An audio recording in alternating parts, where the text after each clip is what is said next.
બનાસકાંઠા જિલ્લાના પશ્ચિમ વિભાગના હબ તરીકે ઓળખાતું દિયોદર શહેર અને તેનો વિકાસ પણ પ્રગતિના પંથે છે। ત્યારે આ પંથકના લોકો તેમજ આજુબાજુના બાબર, થરા, સિહોરી, થરાદ, વાવ સહિતના લોકોને રાજસ્થાન સાથે સાંકળી શકાય તે માટે રેલવે સુવિધા વધારવાની માંગણી પ્રજાજનો તેમજ સ્થાનિક વેપારીઓ કરી રહ્યા છે। એમાં દાદર ભુજ ટ્રેનના આવક જાવકમાં દિયોદર રેલવે સ્ટેશનમાં મેળા જેવો માહોલ હોય છે અને ખૂબ જ ટ્રાફિક રહેવા પામે છે। તેમ છતાં અહીંથી દોડતી ગાંધીધામ જોધપુર ટ્રેન દિયોદરને સ્ટોપેજ ના અપાતા દિયોદર પંથકના લોકો વિમાસણમાં પડ્યા છે અને તાત્કાલિક ધોરણે ટ્રેન શરૂ કરવામાં આવે તેવી માંગ કરવામાં આવી રહી છે।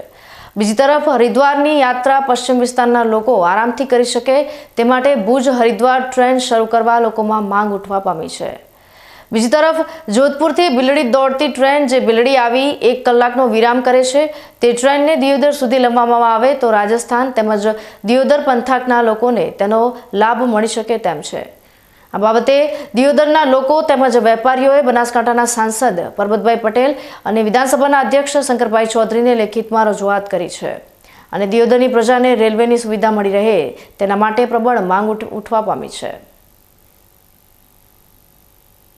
ગાંધીધામ જોધપુર સુપરફાસ્ટ એક્સપ્રેસ દિયોદર ખાતે અને સ્ટોપેજ આપવામાં આવે તો ઘણું સારું રહે, કારણ કે આ ગાડી લાંબા સમયથી દિયોદરથી ડાયરેક્ટ થ્રુ જ નીકળે છે ને આ સ્ટોપેજ લાંબા સમયથી માગવા છતાં દિયોદર હજી સુધી સ્ટોપેજ આપવામાં આવ્યું નથી ને 1 કલાક ગાડી રાતે બિલડી અડધો કલાક પોણો કલાક પડી છે છતાં દિયોદર સ્ટોપેજ આપવામાં આવેલું નથી।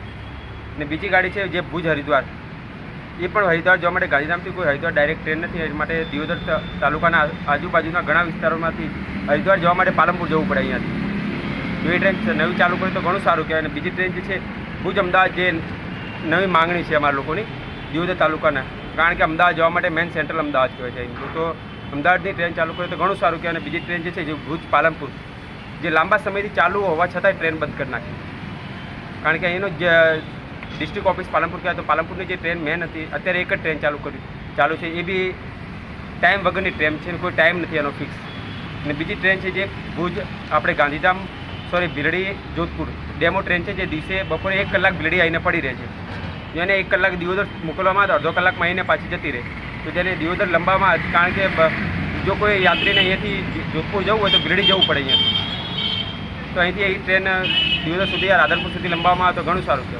તાલુકો અને દિયોદર શહેરની અંદર જોધપુર જવા માટે બહુ પબ્લિક છે, મારવાડી સમાજ અહીંયા રહે છે અને બીજા પણ અવારનવાર કામ અર્થે ધંધાર્થે બધા બહાર જતા હોય છે, તો ગાંધીધામ જોધપુર ટ્રેનનું દિયોદરમાં સ્ટોપેજ આપવા માટે વિનંતી કરવામાં આવેલી છે।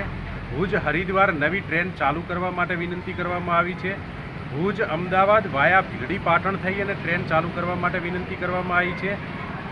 ભુજ પાલનપુર જે ટ્રેન ચાલુ હતી, જે બંધ કરેલી છે, એને ફરી ચાલુ કરવા માટે માગણી કરવામાં આવેલી છે। Jodhpur Bhildi DEMU train number 4842 ને દિયોદર સુધી લંબાવવા માટે પણ એક વિનંતી કરવામાં આવી છે। અમે રજૂઆત કરી છે, માન્યવર ચાલુ ધારાસભ્ય કેશાજી ચૌહાણ સાહેબને રજૂઆત કરેલી છે, માનની સાંસદ પરબતભાઈ પટેલને રજૂઆત કરેલી છે અને રેલવે બોર્ડના ડિરેક્ટર શ્રી બાલકૃષ્ણ જીરાલા સાહેબ જે છે એમને પણ અમે રજૂઆત કરેલી છે।